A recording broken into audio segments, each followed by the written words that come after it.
Hey, Nicole here to discuss player groups in Lineuphq. We have player groups for all the sports that we offer. Today we're going to take a closer look at some golf groups. So I have my group names and the number of players in each group on the left. In the middle I have the players in the group. I can add more players from here. I can also add players to a group from the player pool section. And on the right I have my group options.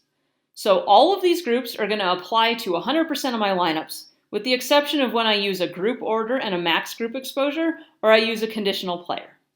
Let's start off with the basic group where we have a player range. I want to use 2 to 3 guys in this salary range effectively. So I have 6 golfers here, and I'm going to use at least 2 of them with a max of 3 of them in all of my lineups.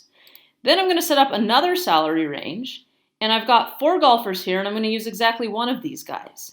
Another way I could set up a group is with teammates or opponents, projected ownership. So here's an example of a group where I want to use at most 1 of these 4 golfers.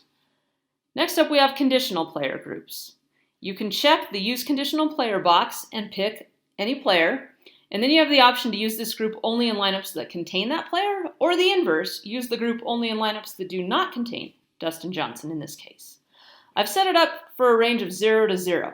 What that means is I don't want too expensive golfers in any of my lineups, and so I'm going to trigger off of Dustin Johnson. If he's in the lineup, don't give me any other golfer above 10K.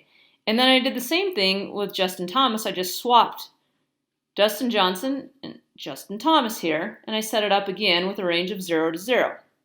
Once I have all my rules in place, if I have any conflicts, I won't be able to build all of my lineups.